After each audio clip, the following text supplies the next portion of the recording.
একটা ছেলেকে বলতে বলেন, এখানে আইসা দাঁড়াই আব্বা, তোমরা একটা ছেলে আইসা বলো যে ব্রাজিল আর্জেন্টিনার খেলোয়াড়ের সাথে আমাদের ধর্মীয় সম্পর্ক কি? যদি ধর্মীয় কোনো সম্পর্ক না থাকে তো আমাদের রাষ্ট্রীয় সম্পর্ক কি?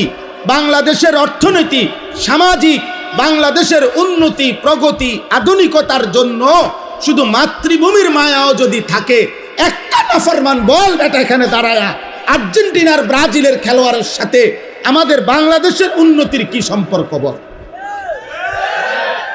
ইসলাম তো আছে নাই, রাষ্ট্রের বলেন, রাষ্ট্রের বলতে বলেন, এ দেশের উন্নয়নে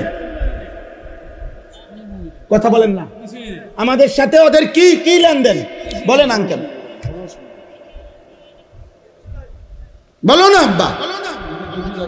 হ্যাঁ, একটা কথার বুঝায় কও যে একটা যুক্তি তো থাকবে। হুজুর, এই ফুটবল বিশ্বকাপে যদি আমরা ব্রাজিল এবং আর্জেন্টিনার পক্ষে ব্যাপক লাফাইতে পারি, বিনিময়ে ওই দেশের লোকেরা যদি আমাদের প্রতি সন্তুষ্ট হয়, তাহলে আমাদের দেশের রেমিটেন্স বেড়ে যাবে, আমাদের দেশের তেল বেড়ে যাবে, আমাদের দেশের উন্নতি বেড়ে যাবে। একটা কিছু তো হবে, সেটা কি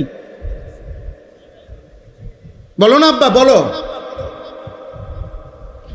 কাতার বিশ্বকাপে প্রধান আলোচ্য বিষয় ছিল, আমরা স্পষ্ট পত্রিকা দেখছি, এখনো পিছনে সার্চ দিলে পাওয়া যাবে, কাতার বিশ্বকাপে প্রধান আলোচ্য বিষয় ছিল মদের বোতল।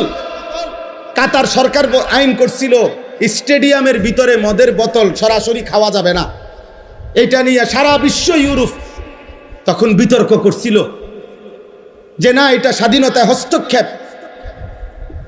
যেখানে অবাধে মদের বোতল।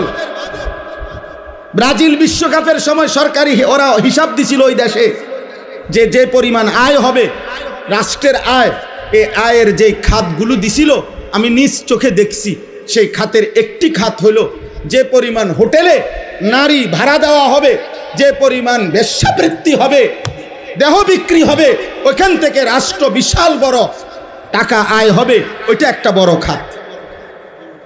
আমি এই চোখে, আমি দেশে থাকি, আমরা চাঁদের দেশে থাকি না। আমি জেনারেল লাইনে পড়ালেখা করা ছেলে, আমি কুমিল্লা ভিক্টোরিয়া কলেজ থেকে মাস্টার্স পাস করছি।